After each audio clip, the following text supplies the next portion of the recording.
In the haze of the morning, you peer out of your entrenched position only to see a wall of immense heat that quickly forces you back into a retreat.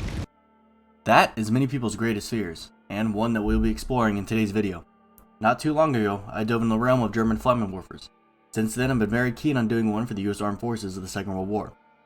So, we will be discussing the American man-portable flamethrowers that range from experimental to the end-of-the-war production models. All these are equally terrifying to go against, and most of the information from this video was taken directly from manuscripts conducted by the Chemical Warfare Service right after the war. So without further ado, let's dive into it. Like the rest of the world, Americans first saw the flamethrowers being used in the First World War. These were being utilized by German stormtroopers with various levels of success. It did, however, have a huge impact on the morale of those facing them. This led to the American Army attempting to create their own, and with America entering the war in 1917, it would end before any major developments would be made in this field. These developments would be deemed a failure by those observing. And it wasn't until the beginning of the Second World War that intelligence reports stated that the German and Italian armies began utilizing man-portable flamethrower systems. By this time in the war, they had great success in the blitzkrieg and would allow the Axis armies to overcome formidable defenses. The success of the German flamethrowers led Secretary of War Henry L. Stimson to order the Army's Chemical Warfare Service branch to develop a new American flamethrower in preparation for the upcoming war. This would lead to the E1 or Experiment 1 coming out. This was an experimental model that came out in the fall of 1940. The initial version was very simplistic with a single fuel tank that had two compartments, one for the pressurized nitrogen that propelled the 5 gallons of the fuel and oil mixture. The igniter was a compressed hydrogen cylinder with a battery. It weighed in at 70 pounds full with a range of 14 to 21 yards. Initial tests were not favorable, as it was very heavy for the average soldier, it had dependability issues with the propellant method, and it was very difficult to fire prone. Next came the E1R1. This was an improved version, seeing use in the March of 1941. However, this version wouldn't remain experimental, as later evolutions of the system were rushed into service and formally adopted as the Mark I or M1. The M1 consisted of 2 fuel tanks with 5 gallons of combined total fuel, a small steel pressurized cylinder of nitrogen between them, and a hose that led to the nozzle, where a small hydrogen bottle would be ignited by batteries to light off the fuel. It weighed in at 72 pounds full, with a range of around 16 to 22 yards. The M1A1 was the final improvement of this line, and it allowed the system to shoot napalm, which is far more effective than traditional fuel and oil mixtures. This model also saw a slight change in the nozzle angle. This combined with the napalm, you would see an increase of the range to 35 to 50 yards.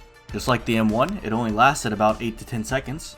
The weapon is usually fired in 3 to 5 short bursts, ranging from 2 to 3 seconds each to avoid pressure drop and loss of range.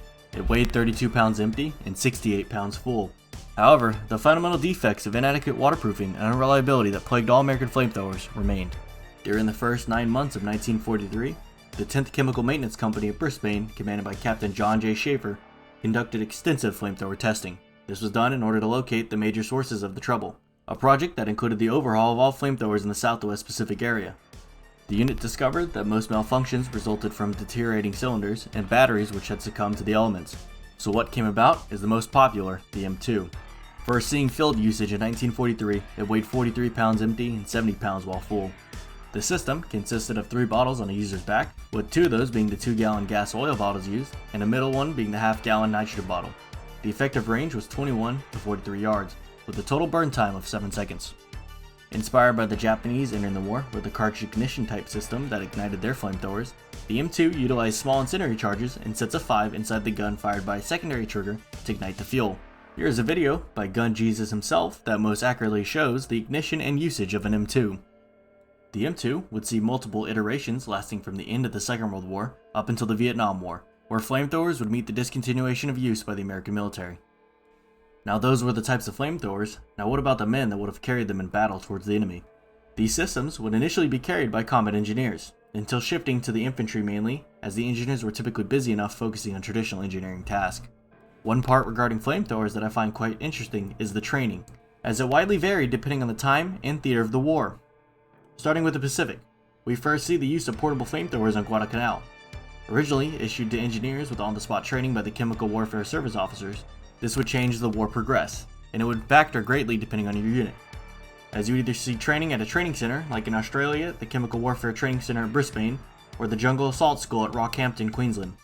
Or as the need for larger groups of personnel to be trained grew, teams of 1 officer and 2 enlisted men would conduct a 2-day flamethrower school at a unit's current location.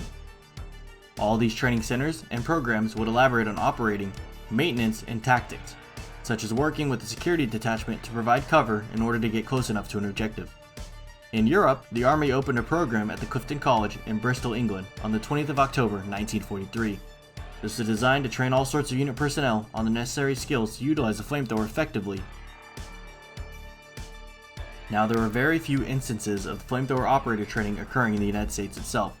Mainly due to shortages, any that did occur often became just maneuvers and dry fires of the systems. Originally, I was going to include vehicle-mounted flamethrowers, as that is an ultimate evolution in this lineage, but the video length grew to be better suited to have its own video, and one that will be coming next week. So with that said, I'm going to wrap up another video, and if you have any feedback, please leave it down below. I greatly appreciate it. Now, we as a community are growing fairly rapidly. I think we're closing in at 200 as of time of this recording, and it means a lot, as it's happening very fast. So, I made a Discord for us all to hang out and chat whenever you would like. You can join below. Be sure to leave a like and subscribe if you enjoy, and with that said, I'll catch you in the next one.